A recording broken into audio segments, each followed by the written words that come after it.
नमस्ते। आप सुनने वाले हैं सुभद्रा कुमारी चौहान की कविता वीरों का कैसा हो वसंत। संक्षिप्त में स्वर है डॉक्टर विजय भास्कर लावणे। आ रही हिमालय से पुकार, है उधती गरजता बार बार।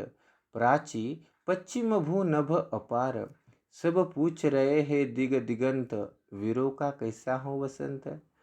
हिमालय पुकार पुकार कर गरज गरज कर कह रहा है, चारों दिशाओं से आवाज आ रही है कि वीरों का कैसा होना चाहिए वसंत। फूली सरसों ने दिया रंग, मधु लेकर आ पहुंचा अनंग। वधु वसुधा पुलकित अंग अंग, है वीर देश में किंतु कंत, वीरों का कैसा हो वसंत। यानी कवयित्री कहती है कि सरसों के पीले फूलों से सारी पृथ्वी सुशोभित हुई है, पर पृथ्वी का यह श्रृंगार उसे नहीं चाहिए। भारत माता को आज़ादी चाहिए। देश आज बलिदान मांग रहा है वीरों से। वीरों का वसंत तो बलिदान देने से होना चाहिए। भर रही कोकिला इधर तान, मारू बाजे पर उधर गान। है रंग और रण का विधान, मिलने को आए है आदि अंत, वीरों का कैसा हो वसंत। कोकिल की तान पर कई वाद्य बजने लगते हैं। कोई गाने लगता है, पर नक्षत्र के रंग में आदि से अंत तक लड़ना होता है।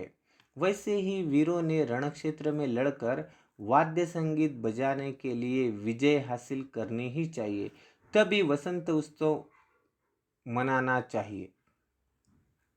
गलबाहे हो या कृपाण, चल विचितवन हो या धनुष्य बाण। हो रस विलास या दलित त्राण, अब यही समस्या है दुरंत, वीरों का कैसा हो वसंत।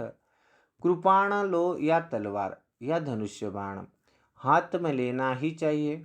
विलास सुख चैन को त्याग करना चाहिए और आज़ादी के राह में सबसे बड़ी समस्या यही आ रही है। नवयुवकों ने नौजवानों ने सुख का चैन का त्याग करना चाहिए और आज़ादी की समस्या को छुड़ाना चाहिए। वीरों ने त्याग जरूर करना चाहिए, बाद में वसंत उत्सव मनाना चाहिए। कह दे अतीत अब मौन त्याग, लंके तुझमें क्यों लगी आग। ए कुरुक्षेत्र अब जाग जाग, बतला अपने अनुभव अनंत, वीरों का कैसा हो वसंत। कवयित्री कहती है कि सदियों से गुलाम बने लोगों ने आज लंका में जैसी आग लगी थी वैसी आग लगा देनी चाहिए। कुरुक्षेत्र के रण से अनुभव लेना चाहिए। वीरों ने सीखना चाहिए वहाँ के अनुभव से।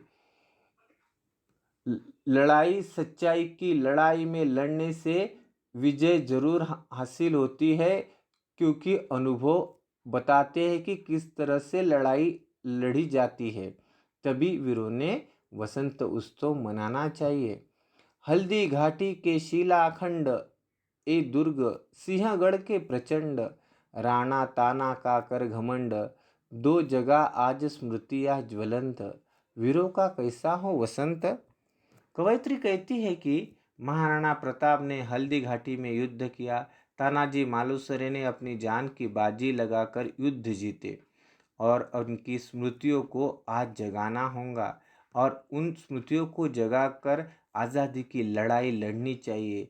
तभी हमें विजय हासिल होंगी और उसके उपरांत वीरों ने वसंत उत्सव मनाना चाहिए।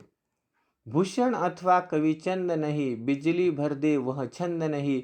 है कलम बंदी स्वच्छंद नहीं, फिर हमें बताए कौन हंत, वीरों का कैसा हो वसंत।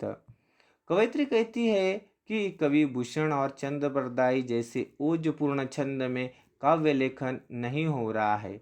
जो लिखता है उसे अंग्रेज शासन बंद कर देता है। देशभक्ति और राष्ट्रीय चेतना पर लिखने के लिए साहित्यकार आगे नहीं आ रहे हैं, क्योंकि उस पर बंदी लगा दी गई है इस शासन ने। सब घबरा रहे हैं। कौन खुलकर बात करेगा इस आज़ादी के बारे में? किसी ने तो आगे आना चाहिए, और जब आगे आएंगे तब आज़ादी ज़रूर मिलेंगी। तब आज़ादी मिलने के बाद वीरों ने वसंत उत्सव मनाना चाहिए। इस कविता का निष्कर्ष रूप में हम देखेंगे तो ये निकलता है कि आज़ादी के लिए लड़ रहे वीरों के लिए उस समय सुभद्रा जी ने एक संदेश दिया कि इस देश को गुलामी की जंजीर से मुक्त करो और तभी वसंत उत्सव बनाओ। वीरता बलिदान देना ही चाहिए। श्रृंगार और सौंदर्य इस भारत माता को नहीं चाहिए। देश के वीरों का प्रथम कर्तव्य है देश को गुलामी की जंजीरों से मुक्त करना। स्वतंत्रता ही हमारा सच्चा वसंत उत्सव होगा। अपने देश के गौरवमयी इतिहास को याद करना पड़ेगा। लंका, कुरुक्षेत्र, हल्दी घाटी, सिंहगढ़ में महाराणा प्रताप, तानाजी मालुसरे जैसे वीरों ने अपनी जान की बाजी लगाई थी। आज वही स्थिति है। भूषण और चंद्रबरदाई जैसे कवि आज नहीं है और वैसा लेखन भी नहीं हो रहा है। अंग्रेज लेखन पर बंदी लगाते हैं, तब राष्ट्र चेतना की ज्वाला कैसे जलेगी? सब लोग मौन में है, तब वीरों ने वसंत कैसे मनाना चाहिए? आप सुन रहे थे सुभद्रा कुमारी चौहान की कविता वीरों का कैसा हो वसंत।